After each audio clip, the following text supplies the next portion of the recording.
జీవితంలో ఒక్కసారైనా చేయాల్సిన యాత్ర చార్ధామ్. లత గారి ఆధ్వర్యంలో సంప్రదించండి.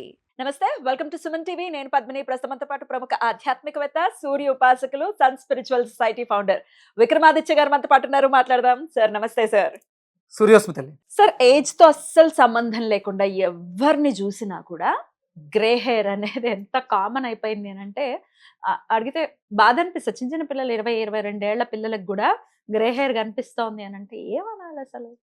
అట్లా అట్ ది సేమ్ టైం మీకంటే ముందు జనరేషన్ వాళ్ళని చూస్తే వాళ్ళ తలలు ఇంకా నల్లగానే ఉన్నాయి. అవును. కదా? అవునమ్మా. ఏంటండి, వాళ్ళకి ఇంకా మీకు వైట్ హెయిర్ అంటే గ్రే హెయిర్ రాలేదంటే రాలేదు అని అంటున్నారు. భలే అసలు అంటే ఫుడ్ అంత బాగుండేది అని చెప్పటం కానీ అంటే చిన్నప్పటి నుంచి వినేది ఏంటంటే కరివేపాకు ఎక్కువ తీసుకోండి, కూరలో కరివేపాకు తీసి పడేయటం కాదు, తినాలి దాన్ని. కరివేపాకు ఎంతైతే ఇంటేక్ ఉంటుందో హెయిర్కి చాలా మంచి చేస్తుంది అనేది కూడా వింటూ ఉన్నాను. ఒక వెజిటబుల్ థెరపిస్ట్గా, లియో డైట్ ఫౌండర్గా చెప్పండి, కరివేపాకు ఇంటేక్ అనేది నిజంగానే హెయిర్ మీద ఇంత ఇంపాక్ట్ని చూపిస్తుందా? అసలు గ్రేయింగ్ అనేది తగ్గడం కోసం ఏం చేయాల్సి ఉంటుంది? ఇది గత దశాబ్దం కాలంగా జరుగుతున్నటువంటి ప్రయత్నం. అంటే నేను కూడా ఆ గ్రే హెయిర్ తోటే సఫర్ అవుతూ దాని మీద రీసెర్చ్ మనల్ని నెక్స్ట్ లెవెల్కి తీసుకెళ్ళింది. నా దగ్గర ఒక బుక్ ఉంది. అది 1958లో రాశారు. 1958లో వావ్. అప్పుడే గ్రే హెయిర్ గురించి డిస్కషన్ జరిగింది. అప్పటికే అంటే సహజంగా అమెరికాలో వాళ్ళందరూ హెయిర్ వైట్ హెయిరే ఉంటుంది. అక్కడ అంటే వాళ్ళలో వాళ్ళకున్న వెదర్. వెదర్ కారణంగా అవుతుంది. ఒక ఆవిడ 60 ఆఫ్టర్ 60 వైట్ హెయిర్ ముగ్గు పుట్ట అని అందులో మెన్షన్ చేస్తుంది. తర్వాత ఒక సంవత్సరం ఆ డాక్టర్ గారికి, ఎవరైతే ఈ డాక్టర్ ఉంటారో ఆ డాక్టర్ గారికి ఆవిడ కనపడలేదు. ఆవిడ కనపడని తర్వాత ఒక సంవత్సరం తర్వాత కనిపించింది. ఆవిడ హెయిర్ పూర్తిగా నల్లగా అయిపోయింది. ఆవిడని ఆయన ఇంటర్వ్యూ చేశాడు. అది ఆ బుక్లో ఉన్నటువంటి సారాంశం. అంటే నేను వీటిలన్నిటి మీద రీసెర్చ్ చేస్తూ మీరు అడిగింది కరివేపాకు గురించి. కరివేపాకుకి జుట్టుని నల్లబరిచే ప్రాముఖ్యత గురించి మీరు అడిగారు. అందులో కరివేపాకులో ఫైబర్ ఎక్కువగా ఉంటుంది. నేను 99లో 2012 2006లో అనుకుంటా, నేను విమ్టా ల్యాబ్స్లో కరివేపాకు పొడి అప్పుడే పొడును తయారు చేసి కొన్ని రకాలు కలిపి, నా ఇంట్రెస్ట్ హెల్త్ మీద అశ్విని. అశ్విని. ఆ, అప్పుడే Right. 2006లో okay, నేను విమ్టా ల్యాబ్స్కి ఇస్తే ఒక రిపోర్ట్ వచ్చింది దాంట్లో. okay. అంటే కరివేపాకులో ఉన్నటువంటి ఔషధ గుణాలు. ఔషధాలు, మెడికల్ టెర్మినాలజీలో మాట్లాడుకుంటే జింకు, ప్రాస్పరస్, ఐరన్ ఇవన్నీ ఉంటాయి కదా, Mm. అవన్నీ చాలా అద్భుతంగా ఉన్నాయి. Beautiful. Mm. అందుకనే మనకంటే మన వాళ్ళు దానిని ఎలా తీసుకోవాలి, కూరాకు దాని ఒరిజినల్ పేరు, అది కరివేపాకుగా కూరాకు అంటారా దాన్ని? కూరాకు, కూరలో వేసుకోవాల్సినటువంటి ఆకు. మీరు వేసుకోవడం వల్ల కూరకి రుచినిస్తుంది, ఖచ్చితంగా.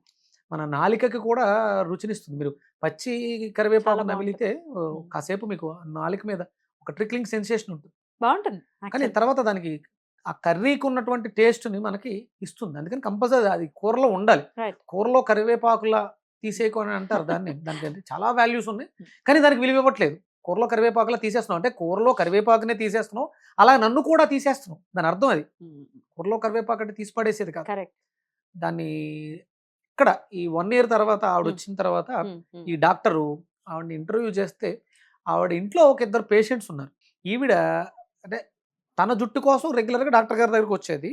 ఇప్పుడు ఎప్పుడైతే పేషెంట్స్ ఉన్నారో తను వాళ్ళకి సేవ చేస్తూ, వాళ్ళకి ఏదైతే పౌష్టికాహారం పెట్టాలో అవన్నీ పెడుతూ, ఆవిడ చేసిన సాధన వల్ల వాళ్ళు నయమయ్యారు.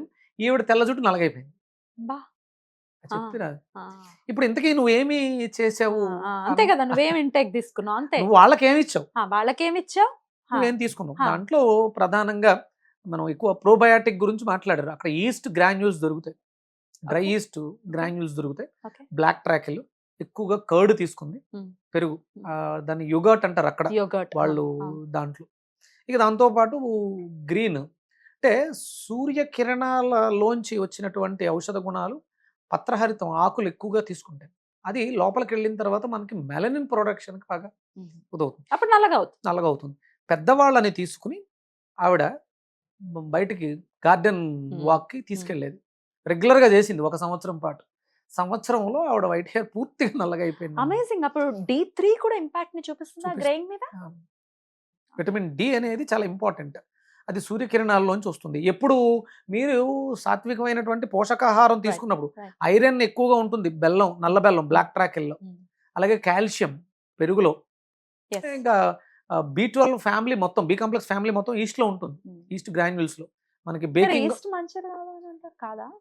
కాదమ్మా, ఉమ్, దాన్ని ఏమంటారు, బూజు పట్టిన పదార్థాన్ని డ్రై చేశారు. ఉమ్, ఒక పదార్థాన్ని పులియబెట్టి దాని మీద వచ్చినటువంటి ఉమ్, ఆ, అవి ఆ బూజుని ఉమ్, మళ్ళీ గ్రాన్యూల్స్ గా మార్చారు. ఉమ్. అంటే అది గుడ్ బ్యాక్టీరియా. గుడ్ బ్యాక్టీరియా, మంచిదే ఇప్పుడు మీరు బీర్ తయారు చేయడానికి ఈస్ట్ వాడతారు, గోధుమలని పులియబెడతారు. దాంట్లో అది పులియాలంటే దానికి మీకు ఈస్టే వాడతారు. ఓకే, ఏదో రకరకాల మిత్స్ వస్తూ ఉంటాయి కదా, ఈస్ట్ ఉమ్. మంచిది కాదు ఇదని. ఓకే, రైట్, అది ఈస్ట్ మంచిదే. మంచిదే. Right sir. దానివల్ల అంటే పదార్థం త్వరగా పులుస్తుంది, ఉమ్. దాంట్లో ఆ మార్పు, ఆ పరిణామ క్రియ త్వరగా జరుగుతుంది. మరి ఇప్పుడు గ్రెయిన్ కోసం మేము మమ్మల్ని ఏం చేయమంటారు చెప్పండి? గ్రెయిన్ తగ్గాలి, గ్రెయిన్ రావడం కోసం, అదే గ్రెయిన్ కోసం రివర్స్ అవ్వాలి వైట్ హెయిర్. మనకి అంటే ప్రక్రియలు చాలా ఉన్నాయి. అంటే అంత ఈజీగా ఏదో నెలలోనూ 2 నెలల్లోనూ Not 3 at all. నెలల్లోనూ జరిగేది కాదు. Not at all. అంటే ఇప్పుడు ఈ కరివేపాకుని నూనెలో వేసి మరిగించేస్తే ఆ నూనె రాసుకుంటే విన్నాం. అంటే నేను కూడా అవన్నీ చేసానమ్మా.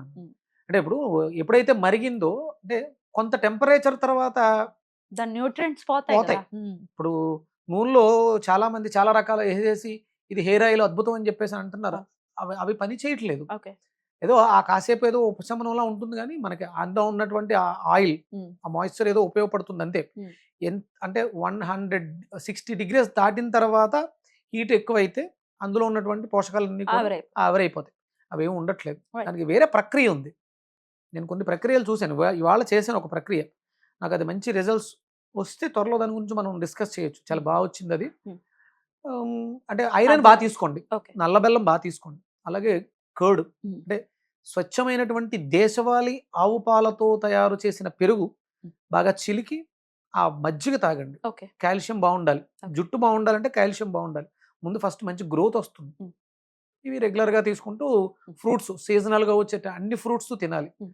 ఆకుకూరలు బాగా తినాలి. కరివేపాకు ఇట్లా రాగా తినడం కూడా మంచి ఫలితాన్ని ఇస్తుంది. ఇవ్వదమ్మా, ఇవదా? కరివేపాకు జ్యూసులు అవి చేసుకుని తాగేస్తున్నారు. మలం బౌల్లో. ఉండగట్టేస్తుంది, ఓవర్ హీట్. అది అంటే కరివేపాకు అది కూరలో వేసుకోవాలి. అలాగే కరివేపాకుని పొడి చేసేస్తారు కదా. వేడి చేసి కొంచెం పొడి వేడి చేసి పొడి చేసుకుని అన్నంలో మొదటిగా అది ఒక్కటే ఉండదు, దాంతో ఇంకా ధనియాలు, జీలకర్ర కాంబినేషన్స్. మనకి ధనియాలు మంచివి, ఉత్తి ధనియాలు మోతాదుకు మించి తింటే సైడ్ ఎఫెక్ట్ వస్తుంది. Okay. అందుకని దాన్ని విరుగుడు కోసం జీలకర్ర జాయింట్ వేస్తాం. జీలకర్ర మంచిదే, జీలకర్రకి ఒక సైడ్ ఎఫెక్ట్ ఉంది. అంటే పదార్థంగా దానికి కొంచెం మెంతులు యాడ్ అవుతాయి, ఆవాలు యాడ్ అవుతాయి. ఇవన్నీ కలిస్తే అప్పుడు అది ఔషధం అవుతుంది. అంటే కరివేపాకు మంచిది కదా అని జ్యూస్ చేసి తాగితే మీరు తాగి చూడండి, చాలా మంది ఇబ్బంది పడ్డారు. మోషన్, స్టూల్ టైట్ అయిపోతుంది. అది హై ఫైబర్, ఐరన్. అంటే ఐరన్ టాబ్లెట్లు వేసుకుంటే ఎలా అయితే మోషన్ నల్లగా వస్తుందో, మీరు కరివేపాకు ఎక్కువ తింటే మీకు మోషన్ నల్లగా వస్తుంది. బ్లాక్ స్టూల్స్ వస్తాయి. అది మంచిది కాదు. ఓకే, అంటే కరివేపాకు మంచిదే, కరివేపాకుని పచ్చిగా ఎక్కువగా తీసుకోవడం మంచిది కాదు. కూరలో కూడా ఎంత వేస్తారు? ఏ కూర వేసినా తాలింపులో కొంచెం వేస్తారు, అంతకు మించి మోతాదుకు మించి కరివేపాకు తీసుకోకూడదు. Okay, okay.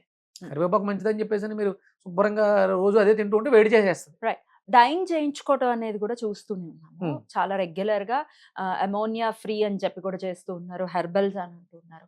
మీరైతే ఎట్లా చూస్తారు? రెగ్యులర్ గా డై చేసుకోవటం వల్ల ఎటువంటి సైడ్ ఎఫెక్ట్స్ 100% స్కిన్ లోంచి లోపలికి వెళ్ళి మనకి ప్రాణానికి హానిస్తుంది, కళ్ళని డ్యామేజ్ చేస్తుంది, హీరింగ్ ని తగ్గిస్తుంది, స్కిన్ ఇష్యూస్ వస్తున్నాయి, క్యాన్సర్స్ వస్తున్నాయి, చాలా దారుణం. న్యాచురల్ గా దొరుకుతున్నటువంటి హెర్బల్ యూజ్ చేయొచ్చు. అది అంటే మీరు రెగ్యులర్గా తలకి ఆయిల్ రాసుకునే అలవాటు ఉంటే మాత్రమే హెన్నా, మీరు ఏదైనా హెర్బల్ ప్రోడక్ట్ కానీ లేదా కెమికల్ ప్రోడక్ట్ కానీ యూజ్ చేయండి. మీకు అంటే నాకు షై అండి నేను నూనె రాసుకోను అన్నప్పుడు వాడితే మీకు దీనివల్ల వచ్చే సైడ్ ఎఫెక్ట్ కనీసం అక్కడ ఆయిల్ రాసుకుంటే కొంతవరకు తగ్గుతుంది, అది కిందకి వెళ్లకుండా ఆపుతుంది. మీకు సైడ్ నుంచి వచ్చేటువంటి కెమికల్స్ లేకపోతే ఇప్పుడు స్మోకు, డస్ట్ వీటి నుంచి రక్షణ ఇస్తుంది. రెగ్యులర్గా నూనె రాసుకోవాలమ్మా.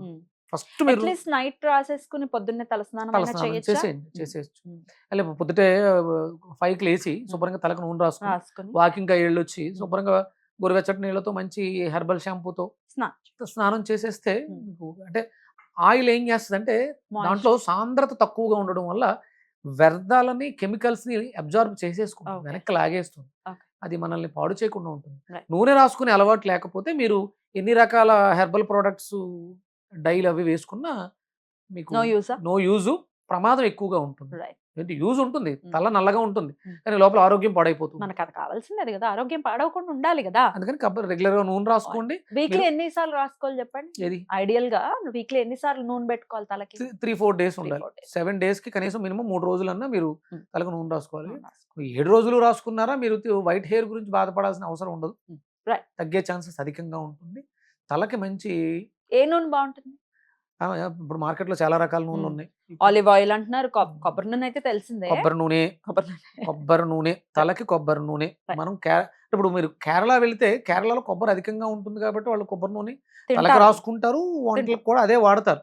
అక్కడ ఉన్నటువంటి ప్రాంతీయతను బట్టి అవి వాడతారు. వాళ్ళ జుట్టులు ఎలా భలే ఉంటాయి అసలు, పొడుగ్గా ఉంటే నల్లగా ఉంటే నల్లగా ఉంటాయి. అంటే అక్కడ కూడా డెఫిషియన్సీ ఉంది, వైట్ హెయిర్ అక్కడ కూడా ఉంది. Mm. కానీ అక్కడ Comparatively. వాళ్ళకు వేరే వేరే. Yeah. ఇక్కడ మనకి నువ్వులును వేరుశెనగ ప్రధాన పంట, Mm. కొబ్బరి కూడా మనకు అధికంగానే ఉంటుంది. ఉంటుంది. కాకపోతే ఇక్కడ ఈ ప్రాంతాల్లో ఇక్కడ ఉన్నటువంటి వాతావరణానికి మనం నువ్వుల నూనె, వేరుశెనగ నూనె ఎందుకు వాడాలంటే Research. వాతం కఫాలని బేస్ చేసుకుని ఈ ఆయిల్స్ ఉంటాయి. Okay. అక్కడక్కడ వాత పిత్త కఫాలకి అక్కడ ఉన్నటువంటి నైసర్గిక స్వరూపం ప్రకారం అక్కడ వాళ్ళు కొబ్బరి నూనె వాడాలి. Mm. దాన్ని బేస్ చేసుకుని నేచర్ ఏమి పిచ్చిది కాదు, ఎక్కడెక్కడ ఏమేమి పండాలో అవే పండుతాయి. పండుతాయి. దానికి అనుగుణంగానే దాన్ని అనుసంధానం చేసుకుంటేనే మన ఇంటెక్ కూడా ఉండాలి కదా. అంటే ఇప్పుడు- భారతదేశం అంతా కూడా నేను రీసెంట్ గా ఒక రీసెర్చ్ లో ఆ, మన శరీరంలో 5 కర్మేంద్రియాలు, 5 జ్ఞానేంద్రియాలు, ఇవన్నీ కూడా 5 భౌతికమైనటువంటి స్థితులు: అగ్ని, వాయువు, జలము, భూమి, ఆకాశం. ఈ 5 ఎలిమెంట్స్ తోటి ఉన్నాయి. భారతదేశం కూడా అలాగే డిజైన్ చేసి డివైడ్ చేసి పడి ఉంది. ఎక్కడెక్కడ ఏమేమి ఎక్కడెక్కడ ఏమేమి ఉండాలి. అమేజింగ్.